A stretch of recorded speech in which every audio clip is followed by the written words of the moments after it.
Selamat datang di Kisah Mencekam, tempat di mana setiap cerita datang untuk memukau keberanianmu. Di sini, kita akan menyelami kisah-kisah horor yang tak hanya menakutkan, tapi juga penuh misteri dan keanehan yang sulit dijelaskan.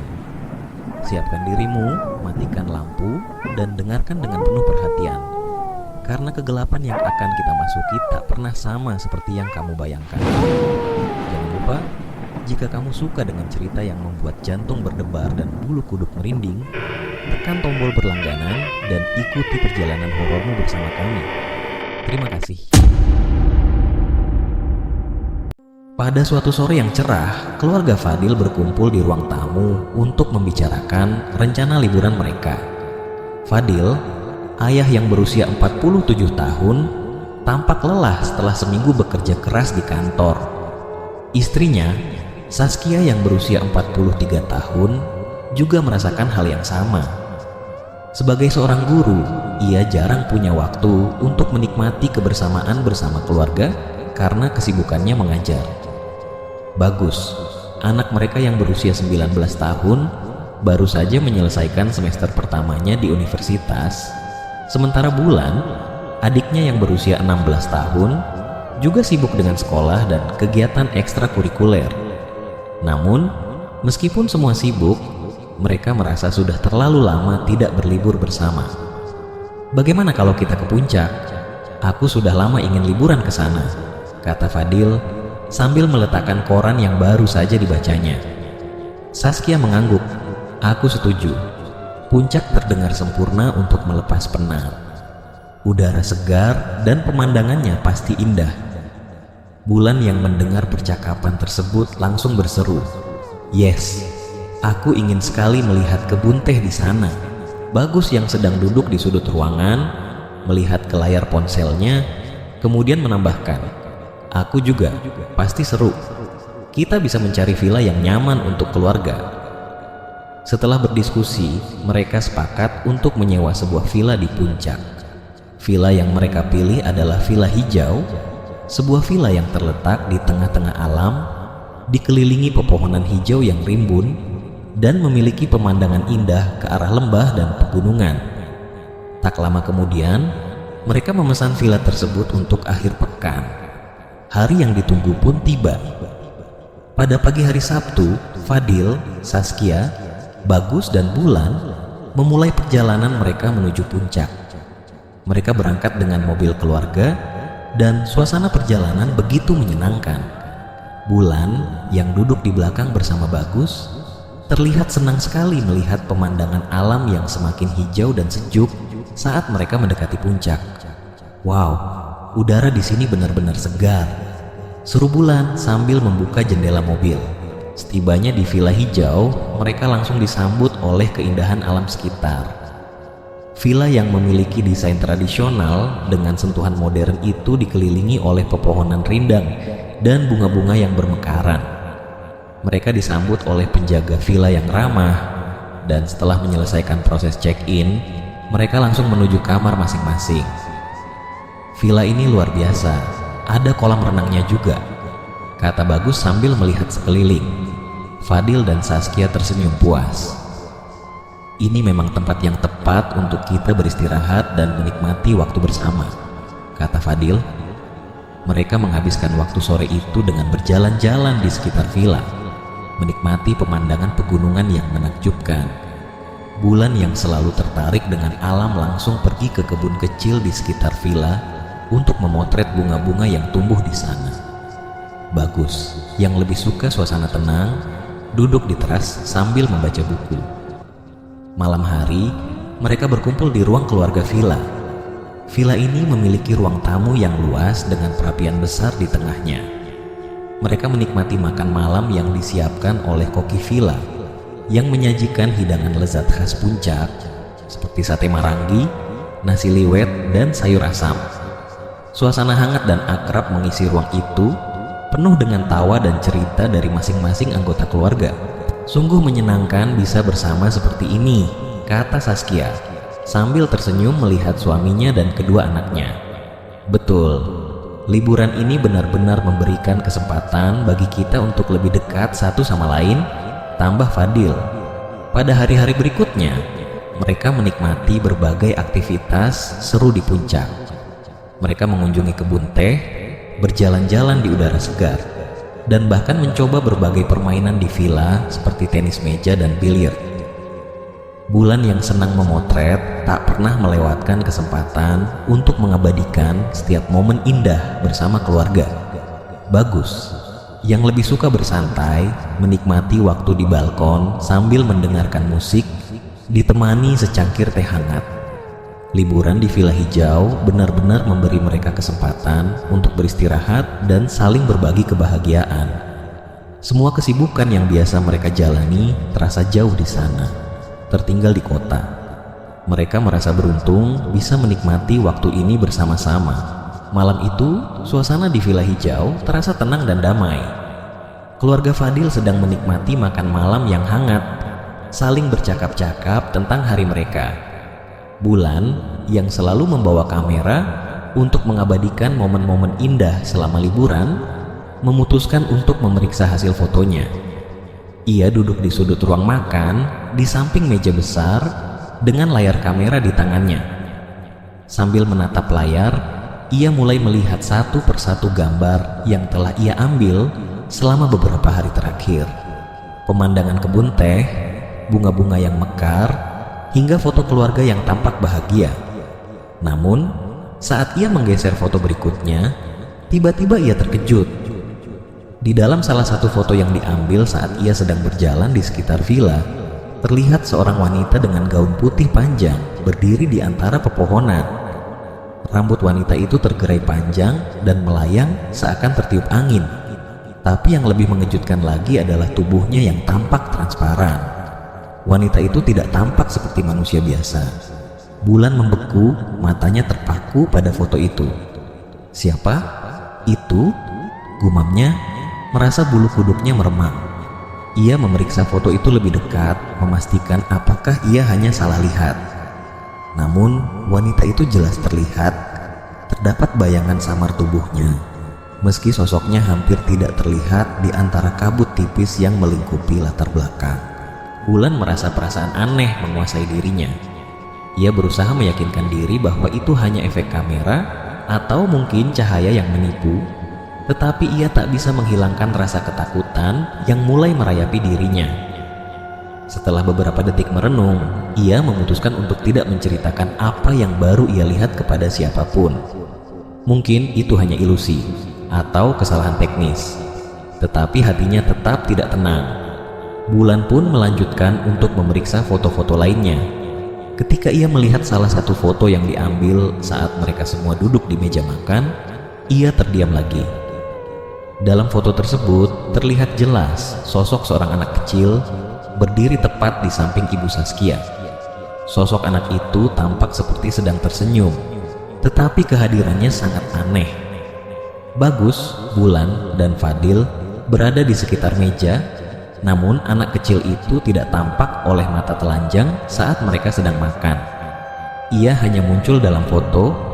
Tubuh anak itu hampir transparan dan wajahnya tampak kabur, seolah menghilang begitu dilihat dengan lebih jelas. Ini, apa maksudnya? Pikir Bulan, semakin bingung dan takut. Ia tak bisa mengingat ada anak kecil lain yang berada di sekitar mereka saat makan malam. Namun, Bulan tidak mengatakan apapun kepada keluarganya. Ia merasa cemas jika memberitahukan hal ini akan membuat mereka khawatir atau takut. Lagi pula, ia sendiri masih merasa ragu apakah ini hanya halusinasi atau sesuatu yang lebih nyata. Ia menyembunyikan rasa takutnya dan mencoba tetap tenang, meskipun perasaan aneh mulai mengganggu pikirannya. Malam itu, setelah makan malam, Bulan tetap duduk di meja makan, menatap layar kamera dengan perasaan yang campur aduk.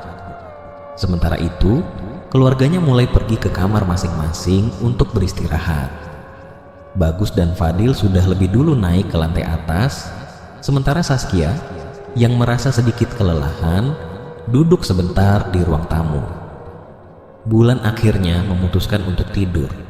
Meskipun ia merasa sedikit gelisah, ia meletakkan kamera di samping tempat tidurnya, berharap semua yang ia lihat tadi hanya imajinasinya saja. Namun, sepanjang malam, ia merasa terjaga. Di dalam kegelapan kamar, ia mendengar suara-suara aneh dari luar, seperti langkah kaki ringan yang terdengar di lorong villa. Ia menahan napas, mencoba tidak berpikir berlebihan, tetapi rasa cemas yang muncul semakin membesar. Pagi berikutnya, saat keluarga Fadil berkumpul untuk sarapan, Bulan memilih untuk tetap diam tentang apa yang ia lihat. Walaupun hatinya penuh dengan tanda tanya, ia berusaha menjaga suasana tetap ceria. Ia tidak ingin membuat suasana liburan yang menyenangkan ini menjadi kacau dengan cerita aneh yang baru saja ia alami. Namun, dalam benaknya, pertanyaan itu terus berputar. Siapa wanita di dalam foto itu? Dan anak kecil yang muncul di foto makan malam tadi, siapa dia? Bulan memutuskan untuk terus memeriksa foto-foto lainnya, berharap menemukan penjelasan logis. Tapi semakin banyak ia melihat, semakin tak terjawab pertanyaannya. Pagi yang cerah di Villa Hijau terasa berbeda bagi Saskia, ibu Bulan. Biasanya, suasana villa membuatnya rileks dan bahagia. Tetapi pagi ini ia merasa ada sesuatu yang tidak biasa. Setelah sarapan bersama keluarga, ia kembali ke kamarnya untuk mengambil gelang kesayangannya yang biasanya ia simpan di atas meja rias. Namun, ketika Saskia membuka laci meja rias, gelang itu tidak ada di tempatnya. Aneh, aku yakin sekali tadi malam gelang ini ada di sini, gumamnya sambil mengernyitkan dahi. Ia pun mencari di sekitar meja rias, membuka laci lainnya, dan bahkan memeriksa tasnya. Tetapi gelang itu tetap tidak ditemukan. Saskia mulai merasa cemas. Gelang itu adalah pemberian Fadil saat ulang tahunnya, dan ia sangat menjaganya dengan baik. Ia terus mencari, memeriksa seluruh kamar, termasuk di bawah tempat tidur, tetapi hasilnya nihil. Ia akhirnya menyerah dan memutuskan untuk keluar kamar, berharap menemukan gelang itu nanti. Namun, ketika ia kembali ke kamar beberapa jam kemudian, Saskia terkejut. Gelang yang tadi pagi ia cari-cari kini tergeletak dengan rapi di atas meja rias, di tempat yang sama persis seperti yang ia ingat. Bagaimana bisa? Pikirnya, merasa bulu kuduknya meremang. Ia yakin betul tadi sudah memeriksa tempat itu berkali-kali, tetapi gelang itu tidak ada. Kini, seolah-olah gelang itu muncul kembali begitu saja. Saskia merenung sejenak, mencoba mencari penjelasan logis. Mungkin tadi aku tidak teliti, gumamnya pada diri sendiri. Meskipun hatinya tetap merasa tidak tenang. Di kamar lain, Bulan juga mengalami kejadian yang membuatnya merinding. Saat sedang bersiap-siap untuk keluar, ia merasakan sesuatu yang aneh. Ketika ia mengambil sisir dari meja, ia melihat banyak sekali rambut panjang hitam yang terjebak di sela-sela sisir itu. Rambut itu tidak seperti miliknya, terlalu panjang dan terlalu tebal. "Ini bukan rambutku," kata Bulan dengan suara bergetar. Ia memeriksa lebih dekat dan benar saja, rambut itu tampak kusut, seolah-olah sudah lama tidak dirawat. Yang lebih aneh, rambut itu menggulung di sisir. Padahal ia tidak pernah menggunakan sisir itu sejak mereka tiba di villa. Ia menoleh keranjangnya dan terkejut melihat beberapa helai rambut hitam panjang juga berserakan di atas spray. Rambut itu tampak baru saja jatuh di sana, meskipun ia yakin kamar itu bersih ketika ia masuk sebelumnya. Dengan tangan gemetar, Bulan menyisir rambutnya sendiri untuk memastikan, tetapi panjang rambutnya jauh lebih pendek daripada rambut yang ada di sisir dan di ranjang. Ia langsung merasa tidak nyaman. Apakah ini ada hubungannya dengan sosok wanita berambut panjang yang ia lihat di fotonya semalam? Ketika ia keluar dari kamar untuk bergabung dengan keluarganya, Bulan membawa kekhawatirannya dalam diam. Ia tidak tahu bagaimana cara menceritakan semua ini tanpa membuat mereka takut. Lagi pula, Saskia, Fadil, dan Bagus tampak biasa saja, seolah tidak mengalami apa-apa. Namun, saat makan siang, Saskia tiba-tiba berkata, "Kalian merasa ada yang aneh di sini? Tadi gelang ibu hilang, padahal ibu yakin meletakkannya di meja rias. Lalu tiba-tiba saja gelang itu muncul lagi di tempat yang sama. Bulan yang sedang memegang sendok langsung berhenti makan. Ia merasa hatinya semakin berat mendengar cerita ibunya. Namun, ia tetap memilih untuk diam dan tidak menceritakan soal rambut yang ia temukan di kamarnya. Fadil hanya tertawa kecil, mencoba menenangkan suasana. "Mungkin kamu lupa meletakkannya, sayang. Villa ini besar, kadang kita bisa lupa." Saskia mengangguk, meskipun dalam hatinya ia masih merasa ada yang tidak beres. Sementara itu, Bagus yang tidak terlalu memerhatikan percakapan itu sibuk dengan ponselnya, tidak menyadari ketegangan yang dirasakan oleh ibu dan adiknya. Malamnya, ketika semua orang sudah tidur, Bulan tetap terjaga. Ia merasa ada sesuatu yang mengintai, sesuatu yang tak kasat mata, tetapi jelas keberadaannya. Ia memutuskan untuk menyimpan kameranya di laci, berharap apapun yang ia alami akan berhenti. Namun, ketakutannya hanya bertambah ketika ia mendengar suara samar-samar dari luar kamarnya, seperti suara langkah kaki kecil yang bergerak perlahan di lorong. Bulan menarik selimut hingga menutupi tubuhnya, mencoba menenangkan diri, tetapi malam itu terasa begitu panjang dan penuh dengan rasa takut. Ia tahu ada sesuatu di villa itu, sesuatu yang tidak seharusnya ada. Dan ia tidak tahu berapa lama ia bisa menyembunyikan rasa takutnya dari keluarganya. Malam itu, villa hijau diliputi keheningan. Bagus yang tidur di kamar lantai atas terbangun karena suara ketukan di pintu kamarnya. Awalnya, ia mengira itu adalah salah satu anggota keluarganya yang membutuhkan sesuatu. Dengan mata yang masih berat, ia bangkit dari tempat tidur. "Siapa?" tanya Bagus dengan suara serak. Ketukan itu berhenti. Tidak ada jawaban. Ia mendekati pintu dan membukanya, tetapi lorong di luar kamar gelap dan kosong. Tidak ada siapapun di sana. Bagus berdiri sejenak, merasa aneh, tetapi ia akhirnya menganggap itu hanya suara angin atau mungkin suara kayu yang berderak. Namun, ketika ia hendak kembali ke tempat tidur, ia mendengar suara lain. Suara air mengalir dari kamar mandi yang berada tidak jauh dari kamarnya. Suara itu seperti seseorang sedang mandi dengan gemericik air yang terdengar jelas. Bagus bingung, karena ia tahu seluruh keluarganya sudah tidur. Dengan hati-hati, ia berjalan menuju kamar mandi. Lampunya menyala dan suara air semakin jelas.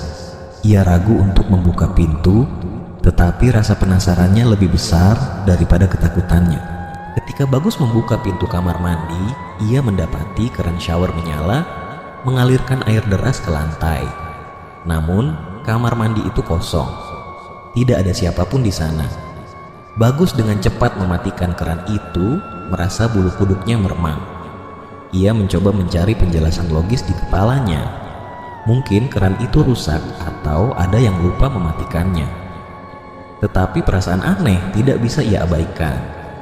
Ia kembali ke kamar, menutup pintu rapat-rapat, dan berusaha untuk tidur, meskipun sulit menghilangkan pikiran tentang apa yang baru saja ia alami. Di lantai bawah, Fadil juga terbangun oleh suara dering telepon. Ia melirik jam di meja samping tempat tidur. Pukul 2.15 dini hari. Siapa yang menelepon tengah malam seperti ini? Dengan ragu, ia meraih ponselnya. Namun, ketika ia melihat layar, ia terkejut. Nama yang muncul di layar adalah nomor teleponnya sendiri. Fadil merasa jantungnya berdetak lebih cepat. Bagaimana mungkin ponselnya bisa menerima panggilan dari nomor yang sama? Ia merasa ada sesuatu yang tidak beres, tetapi rasa ingin tahunya membuatnya menekan tombol hijau untuk menjawab panggilan itu. "Halo?" tanyanya dengan suara rendah. Namun tidak ada jawaban. Yang terdengar hanya suara statis seperti angin yang berhembus di mikrofon. Fadil menunggu beberapa detik, tetapi panggilan itu tiba-tiba terputus. Ia memeriksa kembali layar ponselnya, tetapi tidak ada riwayat panggilan di sana. Seolah-olah telepon itu tidak pernah berdering. Ia mencoba mengabaikan perasaan gelisah yang muncul. Mungkin hanya kesalahan teknis, pikirnya. Ia memutuskan untuk mencoba tidur kembali, Tetapi baru saja ia berbaring, suara alarm mobilnya memecah keheningan malam. Astaga, apalagi ini? Gumam Fadil sambil segera bangkit dan berjalan keluar kamar menuju parkiran villa. Saskia yang terbangun oleh suara itu bertanya, "Ada apa ya?" "Alarm mobil. Mungkin ada hewan atau sesuatu yang menyenggol," jawab Fadil, berusaha terdengar tenang meskipun hatinya merasa gelisah.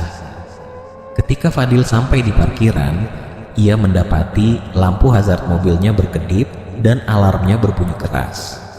Ia memeriksa sekeliling, tetapi tidak ada tanda-tanda hewan atau orang di dekat mobil. Dengan perasaan aneh, ia mengambil kunci mobil dari saku dan mematikan alarmnya. Setelah itu, ia memeriksa pintu mobil. Semua terkunci dengan rapat. Saat ia hendak kembali ke villa, ia merasa seperti ada sesuatu yang mengawasinya dari kejauhan. Ia menoleh ke arah hutan kecil di belakang villa, tetapi tidak melihat apa-apa. Hanya gelap dan bayangan pepohonan yang bergerak perlahan ditiup angin. Fadil kembali ke kamarnya, mencoba untuk tidak memikirkan hal-hal aneh yang baru saja terjadi. Namun, ketika ia mencoba menenangkan diri di tempat tidur, Saskia bertanya, "Kenapa kamu terlihat cemas ya?" Fadil menggelengkan kepala. Tidak ada apa-apa, hanya alarm mobil saja. Tetapi ia tahu, malam itu ada sesuatu yang tidak biasa di villa ini. Sesuatu yang tidak bisa dijelaskan dengan logika. Fadil memutuskan untuk tidak membicarakan kejadian itu kepada anak-anaknya, terutama Bulan, karena ia tidak ingin merusak suasana liburan mereka. Namun, di lantai atas, Bulan yang masih terjaga mendengar suara langkah kaki pelan di lorong, seperti seseorang berjalan mondar-mandir. Ia tahu, malam itu keluarga mereka tidak sendirian di Villa Hijau. Malam itu, Bulan duduk di balkon kamarnya, mencoba menenangkan diri setelah semua kejadian aneh yang ia alami. Hawa dingin puncak terasa menusuk, tapi pikirannya yang penuh tanda tanya membuatnya tetap terjaga. Ia memutuskan untuk mengalihkan perhatian dengan melihat taman di sekitar Villa Hijau. Taman itu terlihat gelap dengan beberapa lampu taman yang remang-remang. Tiba-tiba, matanya menangkap sesuatu yang bergerak. Seorang anak kecil yang tampak mirip dengan sosok di foto-fotonya berlari-lari di taman. Anak itu mengenakan pakaian putih lusuh, rambutnya tergerai, dan langkah-langkahnya nyaris tidak menimbulkan suara. Bulan merasa tubuhnya membeku. Anak itu tampak nyata, tetapi ada sesuatu yang aneh. Gerakannya terlalu cepat, hampir seperti melayang. Dengan keberanian yang dipaksakan, Bulan memutuskan untuk mengambil kameranya. Ia mencoba memotret anak itu, tetapi ketika ia menekan tombol kamera, anak kecil itu berhenti dan menoleh ke arahnya. Matanya yang besar dan gelap menatap langsung ke arah Bulan, membuat bulu kuduknya berdiri. Seketika itu juga, anak kecil itu menghilang, lenyap di antara bayang-bayang taman. Bulan bergegas masuk ke kamarnya, menutup pintu balkon, dan mencoba menenangkan napasnya yang memburu. Namun, saat ia menoleh ke jendela, ia melihat sesuatu yang lebih mengejutkan. Di taman belakang, ia melihat ibunya, Saskia, berdiri di dekat pohon besar. Saskia tampak sedang berbicara dengan seorang wanita bergaun putih panjang, sosok yang sama dengan yang muncul di foto Bulan sebelumnya.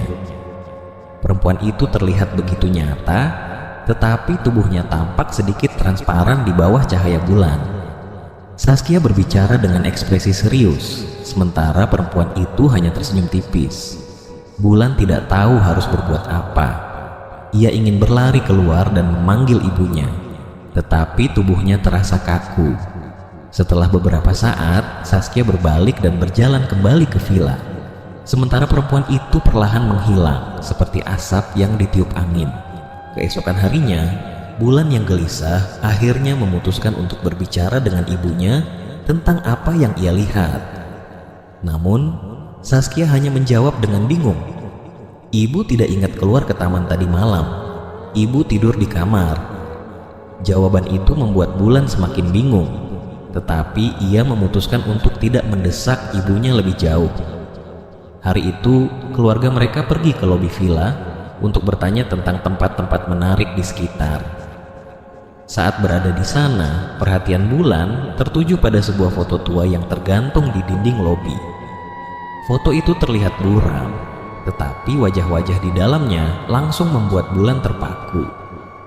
Di dalam foto itu, terlihat seorang perempuan bergaun putih panjang dengan rambut tergerai, berdiri di samping seorang anak kecil yang mirip sekali dengan sosok yang ia lihat di taman dan di foto-fotonya. Mereka tersenyum tipis dengan latar belakang villa yang tampak sama seperti sekarang. "Bu, lihat ini," kata Bulan dengan suara gemetar menunjuk ke foto itu. Saskia yang melihat foto itu juga tampak terkejut. Ini perempuan yang ibu lihat semalam," gumam Saskia. Bulan langsung menoleh ke arah resepsionis villa, seorang perempuan muda yang ramah.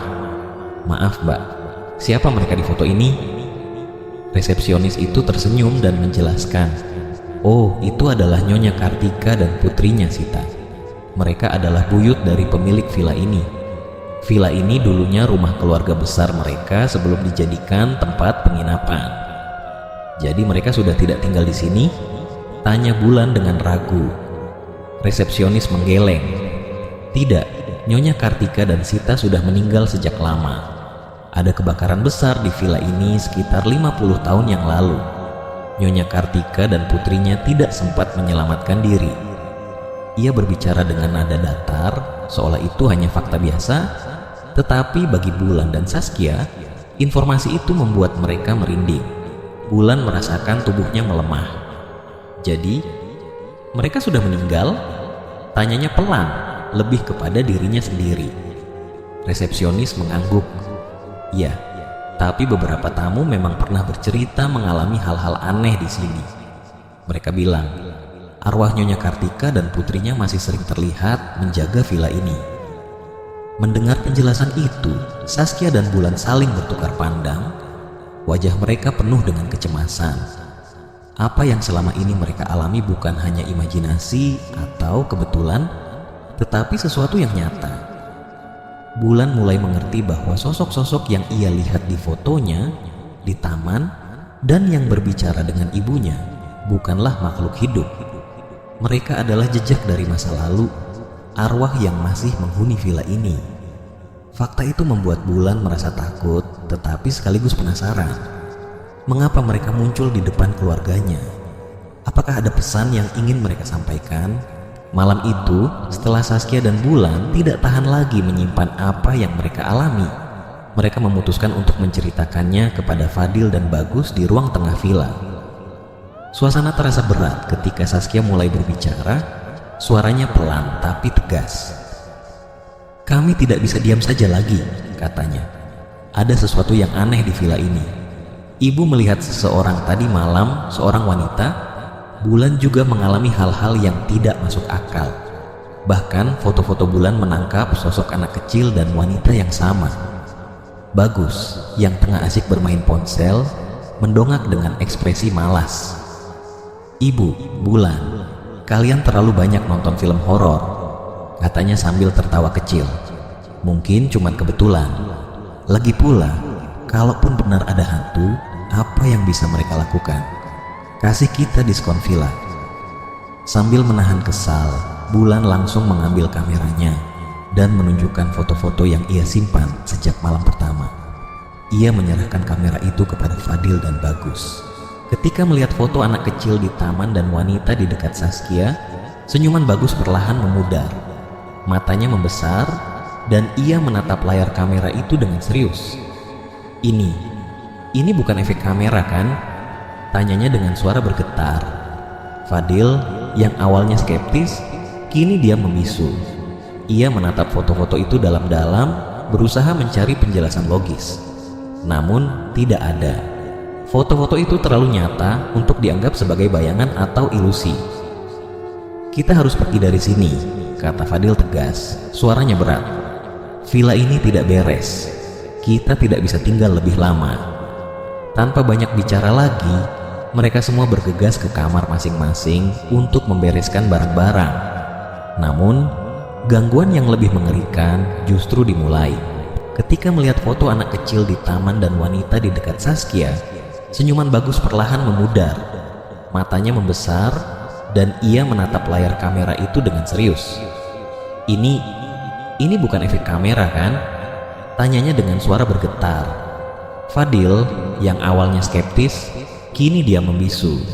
Ia menatap foto-foto itu dalam-dalam, berusaha mencari penjelasan logis. Namun tidak ada. Foto-foto itu terlalu nyata untuk dianggap sebagai bayangan atau ilusi. Kita harus pergi dari sini, kata Fadil tegas, suaranya berat. Villa ini tidak beres. Kita tidak bisa tinggal lebih lama. Tanpa banyak bicara lagi, mereka semua bergegas ke kamar masing-masing untuk membereskan barang-barang. Namun, gangguan yang lebih mengerikan justru dimulai saat Fadil sedang memasukkan pakaian ke dalam tasnya.